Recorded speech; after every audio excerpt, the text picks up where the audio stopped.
Life पॉझिटिव्हच्या एका नवीन सादरीकरणामध्ये आपणा सर्वांचं मनपूर्वक स्वागत आहे. आषाढ पौर्णिमा रविवार दिनांक 20 जुलै 24 ला येते आहे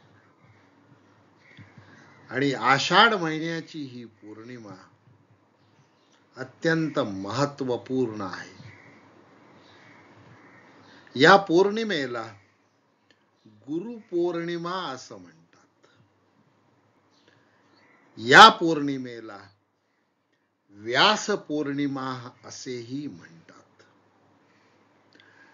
आता गुरु आणि व्यास हे दोन्ही शब्द ज्ञानाचं दीर्घत्व, दृष्टीचं दीर्घत्व, व्याप्तीचं दीर्घत्व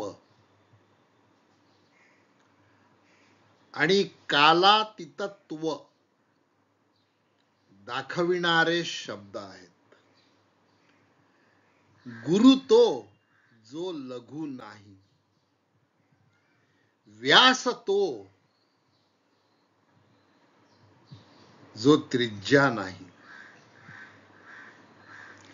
वेद व्यास ज्यांचं नाव वेद व्यास आहे, ज्यांनी संपूर्ण ज्ञानाला 4 वेदांमध्ये वाटले. कारण वेद व्यास हे त्रिकालदर्शी होते. त्यांना तिन्ही काळाचं दर्शन होतं आणि त्यामुळे कलियुगामध्ये ज्ञान ग्रहण करण्याची वृत्ती कमी होणार, कलीचा प्रभाव वाढणार, साधना करणे कठीण होणार, साधना शुचिता पाळणे कठीण होणार, याचं त्यांना ज्ञान होतं. आणि म्हणून ब्रह्मदेवांकडून मिळालेलं वेदांचं अथांग ज्ञान त्यांनी 4 भागामध्ये विभाजित केलं आणि आपल्या 4 शिष्यांना वाटून दिलं.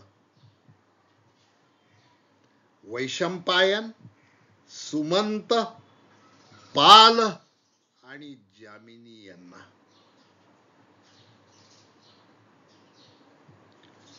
खर तर व्यासांचे पुत्र पाराशर होते, परंतु व्यासांनी गुरु शिष्य परंपरा निर्माण केली. वंश परंपरागततेने ज्ञान दान न करता गुरु शिष्य परंपरेतून ज्ञानदानाचं अखंडत्व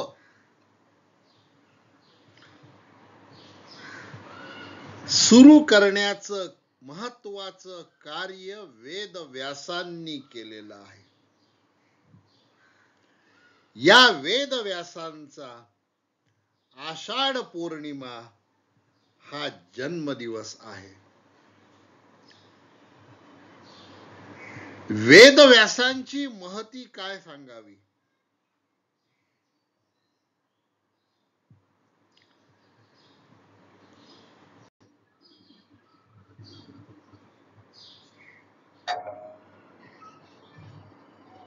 ब्रह्मानंदम परम सुखदम केवलम ज्ञानमूर्तिम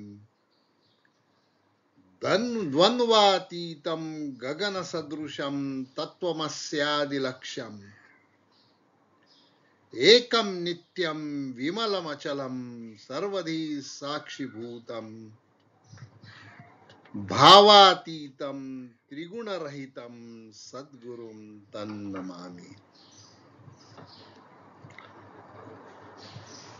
हा श्लोक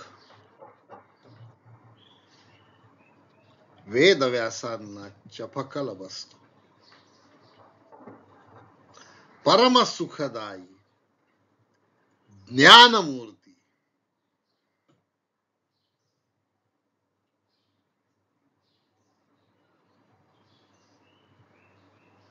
आणि देव यातील द्वंद्व ज्यांनी नाहीस केलं, ज्यांची दृष्टी गगन सदृश आहे,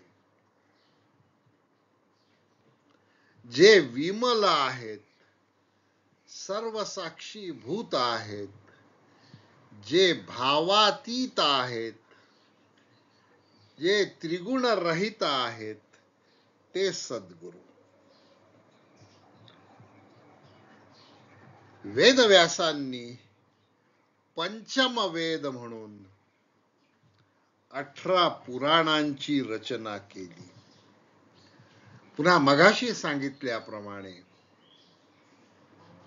कलियुगामध्ये ज्ञानार्जन कठीण होणार आहे आणि सर्वसामान्यांपर्यंत वेदांचं सार पोचायला हवं, म्हणून त्यांनी वेदांचं ज्ञान पुराणामध्ये सुबोध पद्धतीने आणलं, लिहिलं आणि ते ज्ञान रोमहर्षण या शिष्याला दिलं.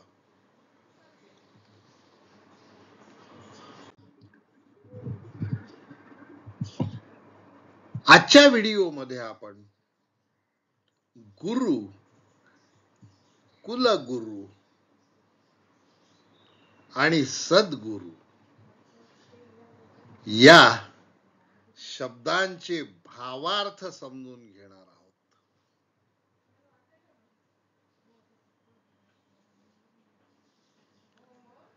गुरु सद्गुरु काय करतो?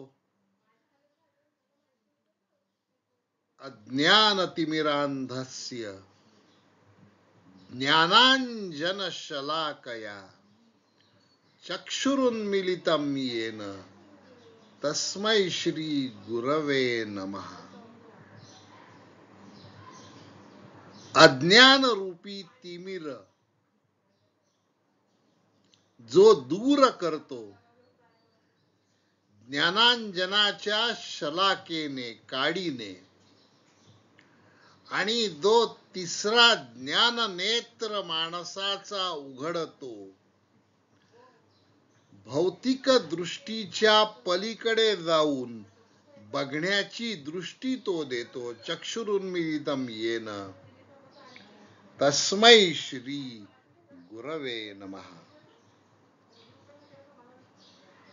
देवी देवल जगत में कोटि पूजे कोय, सद्गुरु की पूजा किए सबकी पूजा होय. अनेक देवता आहेत, अनेक देवी आहेत या जगामध्ये. या कोट्यावधी देवी देवतांचं पूजन करण्यापेक्षा सद्गुरूचं पूजन केलं तर सर्वांची पूजन होतं, असा हा दोहा सांगतो.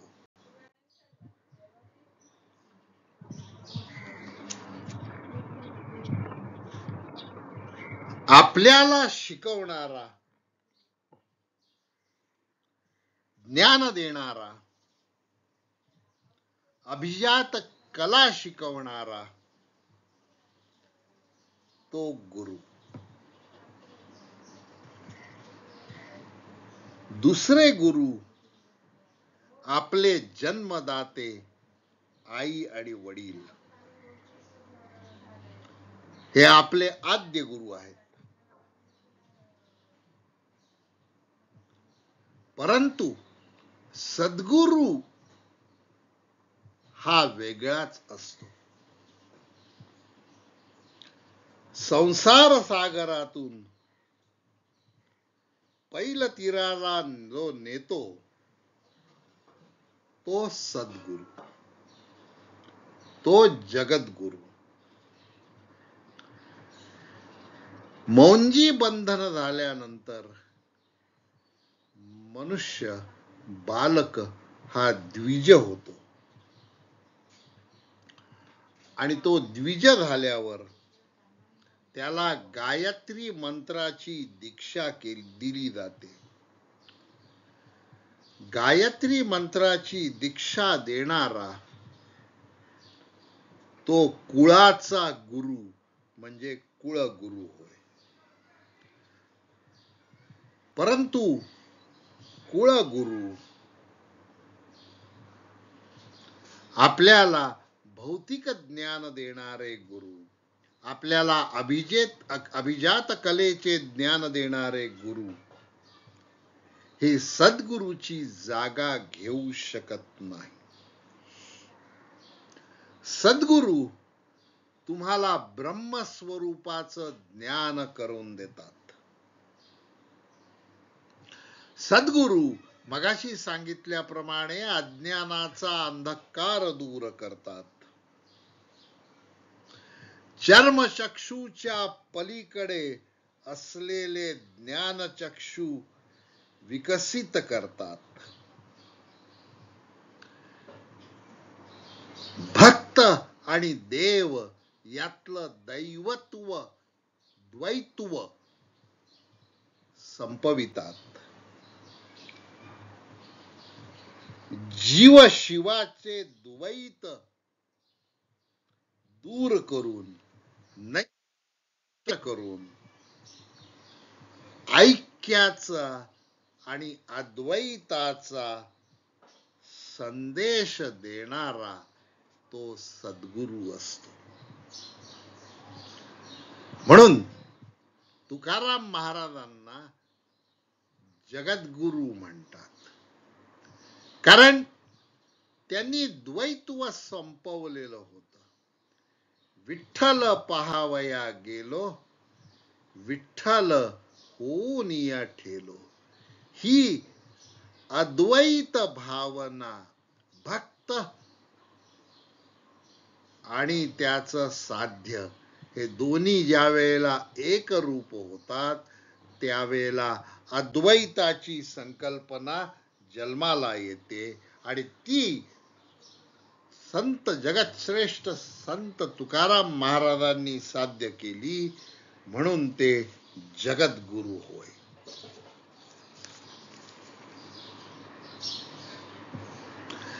सद्गुरु कसा असावा? सद्गुरु हा वैराग्य संपन्न असावा. मनाची विरागता फार महत्वाची आहे. त्याची वृत्ती समर्थ रामदास स्वामी सांगतात, त्याची वृत्ती ही उदास असली पाहिजे. आता उदास वृत्ती असली म्हणजे काय? त्याचं मन कुठे गुंतलेलं नसावं. मोह मायेच्या पाशापासून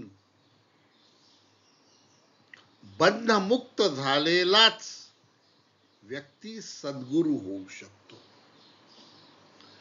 सद्गुरू कोण? ज्याचा आचार निर्मल आहे तो सद्गुरू.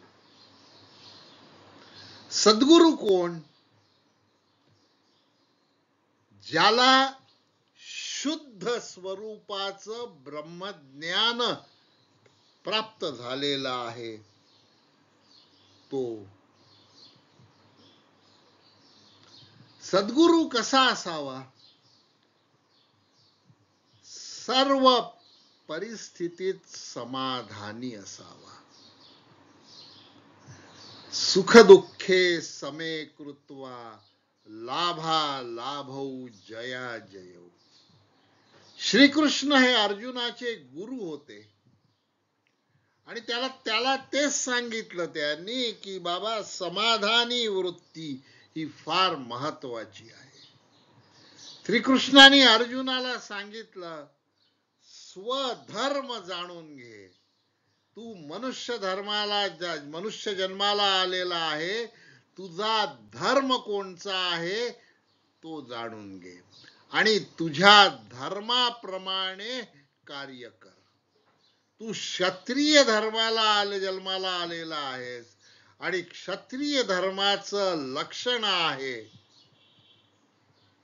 युद्ध करणे, राष्ट्रासाठी युद्ध करणे.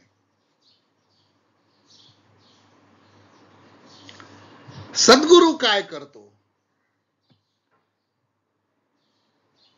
मोह मायेच्या पाशामध्ये अडकलेल्या शिष्याला त्यातून मुक्त करतो, त्या जीवाला मोह मायेच्या पाशातून मुक्त करतो आणि त्याला आत्मज्ञान देतो. मी कोण आहे,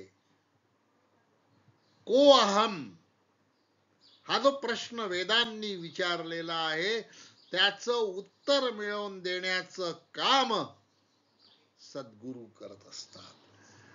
आणि ते उत्तर आपल्याला मिळतं जेव्हा सद्गुरूंची आपल्यावर कृपा होते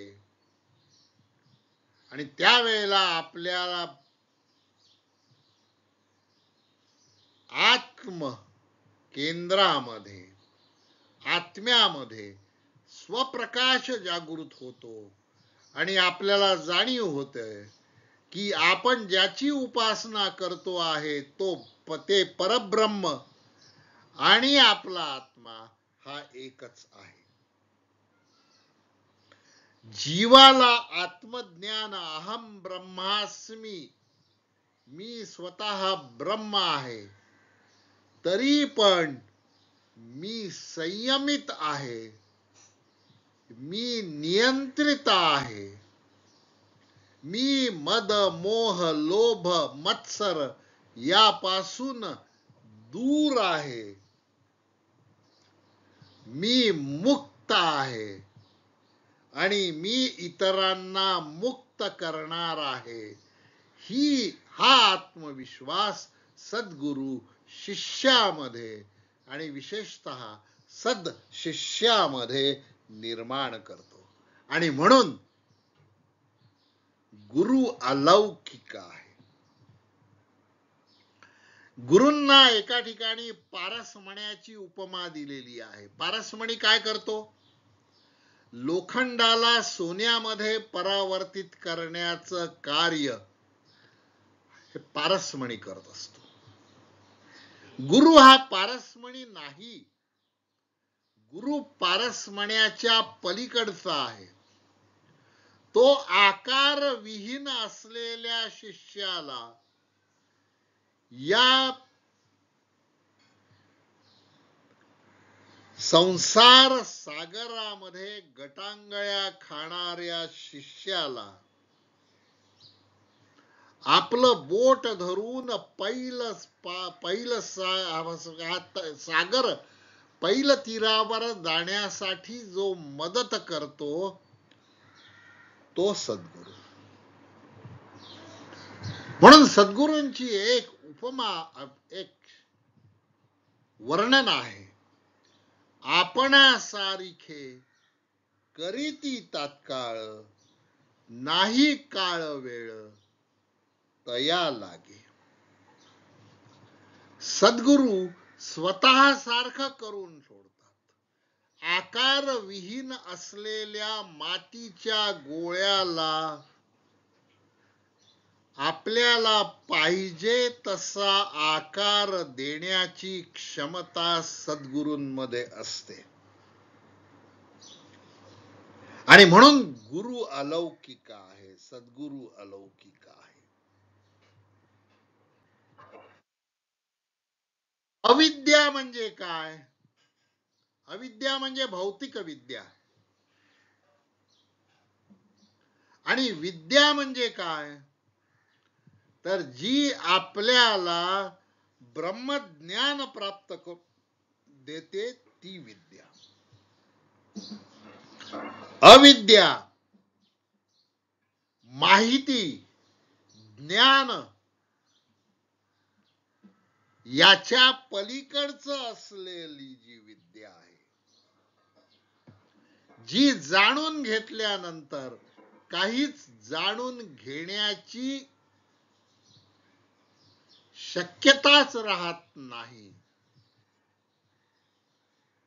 आणि अशी स्थिती निर्माण होते, आता उरलो उपकारा पुरता.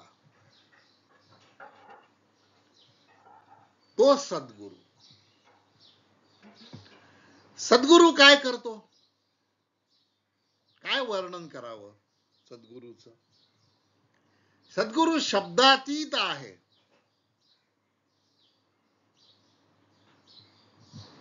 स्वतःचे आत्मरूप शिष्याला दाखवतो तो सद्गुरु.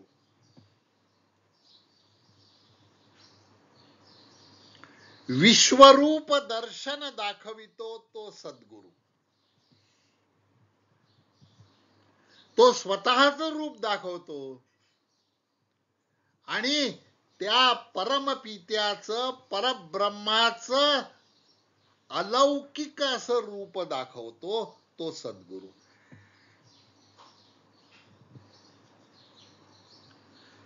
सद्गुरु तो स्वीय शिष्ये स्वीयम साम्यम विधेते. स्वतःच्या शिष्याला स्वतः सारखं करण्याचा प्रयत्न करतो तो सद्गुरु.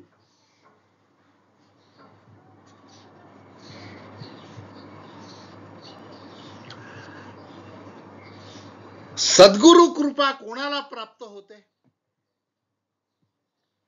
सद्गुरु कृपा कळे त्यासी जो शोधेल आपणासी.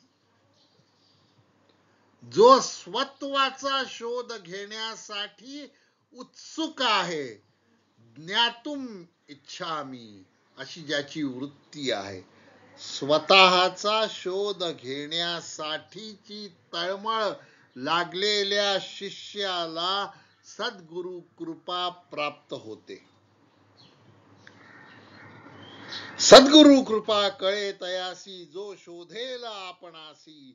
पुढे कळे अनुभवासी आपोआप वस्तू. समर्थ स्वामी समर्थ सांगतात. समर्थ रामदास स्वामी सांगतात. 6व्या दशकात 10व्या समासात समर्थ रामदास स्वामी सांगतात, सद्गुरु कृपा कळे त्यासी जो शोधेल आपणासी. पुढे कळे अनुभवासी आपोआप वस्तू.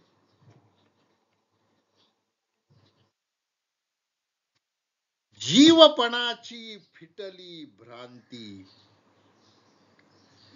वस्तू आली आत्मप्रचिती.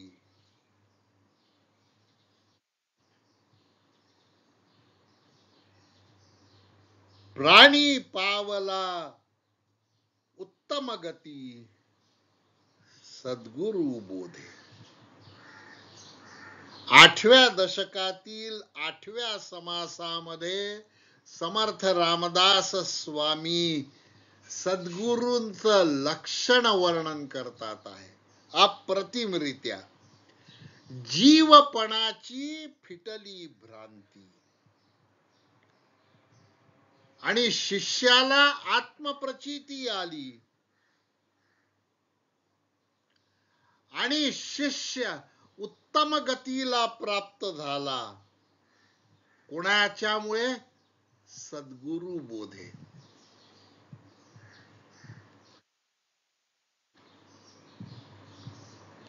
समर्थ रामदास स्वामी आणखीन सांगतात,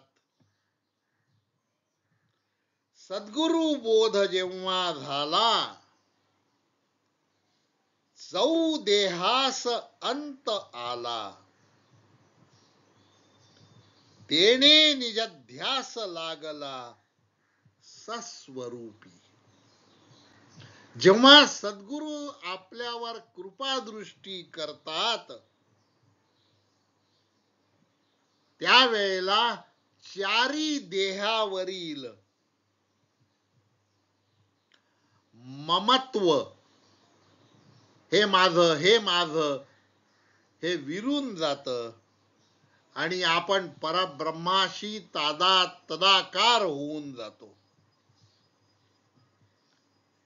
म्हणून चौ देहासी अंत आला तेने निजध्यास लागला सस्वरूपी. सद्गुरु वचन हृदयी धरी. म्हणून गुरुपौर्णिमेच्या निमित्ताने लाईफ पॉझिटिव्हचं एकच आवाहन आहे की सद्गुरू ओळखा, सद्गुरू डोळसपणे ओळखा, सद्गुरू डोळसपणे निवडा. सद्गुरू वचन आणि तो निवडल्यानंतर सद्गुरूचं वचन हृदयी धरा. आणि सद्गुरूचं वचन हृदयात आपण कोरून घेतलं, शिलालेखासारखं हृदयाच्या शिलालेखावर सद्गुरूचा उपदेश कोरून घेतला, तर तो शिष्य काय होतो? तोची मोक्षाचा अधिकारी, तो मोक्षाचा अधिकारी होतो.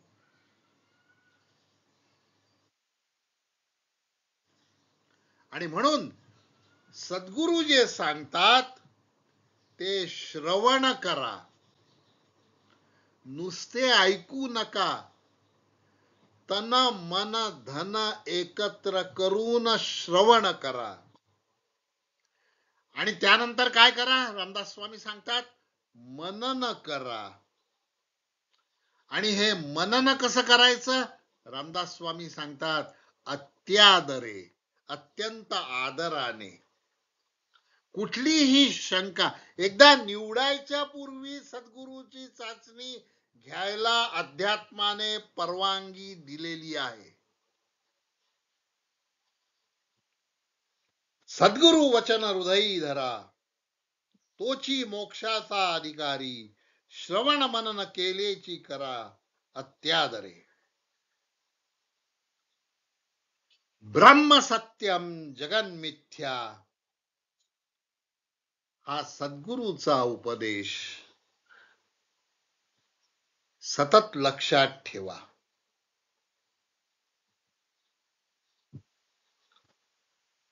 सद्गुरूंनी जे दिलेलं आहे ते पुन्हा पुन्हा श्रद्धेने ऐका, तरच तुम्ही मोक्षाचे अधिकारी व्हाल.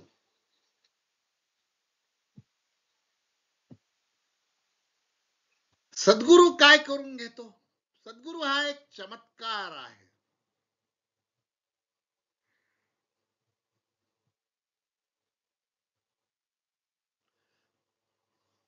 जे अघटित आहे ते घटित करणारा सद्गुरू, असं समर्थ रामदास स्वामी सांगतात.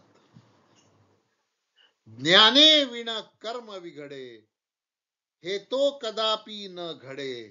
सद्गुरू विण ज्ञान जोडे, हेही अघटित. सद्गुरू शिवाय ज्ञान मिळणे हे अघटित आहे. 10व्या दशकात, दशक 10वा, समास 9व्या मध्ये रामदास स्वामी हे सांगतात आहे. आणि म्हणून रामदास स्वामी परत सांगतात, म्हणून सद्गुरू करावा, सत्संग शोधून धरावा, तत्व विचार विवरावा, अंतर्यामी. तुमचं अंतरीच मनाची मशागत व्हायला हवी. ती मशागत कशी व्हायला हवी? गुरु उपदेशाने व्हायला पाहिजे. आणि त्याच्यावर पेरणी कशाची करायची आहे? तत्व विचारांची, जे सद्गुरूंनी दिलेले आहे. म्हणून आयुष्यामध्ये सद्गुरू मिळण्यासाठी साधना करा, सद्गुरूचा अनुग्रह घ्या. परंतु सद्गुरूंचा अनुग्रह घेताना आणि सद्गुरूंच्या मार्गाने जाताना विचार मात्र सोडू नका. विचारपूर्वक त्यांच्या संगतीत राहा, असं अध्यात्मशास्त्र सांगतं. सदसंग पारखून करायचा असतो. म्हणून सद्गुरू ही आयुष्यात एकदाच निवडायची गोष्ट आहे.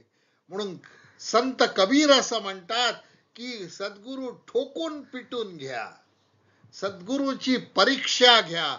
सद्गुरूची परीक्षा दीक्षा घेण्याआधी सद्गुरूची परीक्षा घेण्याचा अधिकार शिष्याला दिला आहे. आणि म्हणून भारतीय अध्यात्मशास्त्र हे श्रेष्ठ आहे. सत्संग पारखून धरावा, मुख्य सद्गुरूचे लक्षण. सद्गुरू कोणता निवडायचा, त्यांचे लक्षण बघून निवडा.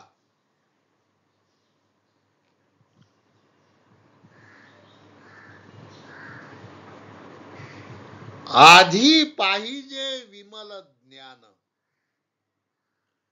जर तुमच्यापाशी विमल पवित्र असं ज्ञान असेल, निश्चयाचे समाधान स्वरूप स्थिती. आणि म्हणून तुकाराम महाराज असं म्हणतात, सद्गुरू वाचोनी सापडेना सोय, धरावे ते पाय आधी त्याचे. या व्यास पौर्णिमेनिमित्त, या गुरुपौर्णिमेनिमित्त पार्वतीला गुरुगीता सांगणाऱ्या जगद्गुरु जगन्नियत्या महाकाल शंकरा प्रती साष्टांग दंडवत अर्पण करतो आणि त्यांच्या चरणी विनंती करतो की तुम्ही अन्नपूर्णा जगत जननी काली माता पार्वती मातेला जे गुह्य सुक्त सांगितले, ते गुह्य सुक्त, ते गुह्य ज्ञान मला माझ्या सद्गुरूंच्या माध्यमातून प्राप्त होऊ दे. हे जगन्नियत्या, हे कैलासपती, तुझी कृपादृष्टी माझ्यावर असू दे आणि तुझी कृपादृष्टी सद्गुरूवर असू दे. म्हणजे सद्गुरूची कृपादृष्टी माझ्यावर राहील. हा व्हिडिओ आपल्याला कसा वाटला ते कॉमेंट मध्ये नक्की कळवा. चॅनलला सबस्क्राईब केलं नसेल तर चॅनलला सबस्क्राईब करा. सर्वांना येणाऱ्या आषाढ पौर्णिमेच्या, गुरुपौर्णिमेच्या, वेदव्यास पूजन पौर्णिमेच्या मनःपूर्वक शुभेच्छा. धन्यवाद. गुरुर्ब्रह्मा गुरुर्विष्णू गुरुर्देवो महेश्वरा, गुरु साक्षात परब्रह्म तस्मै श्री गुरवे नमः. ओम शांति शांति शांति.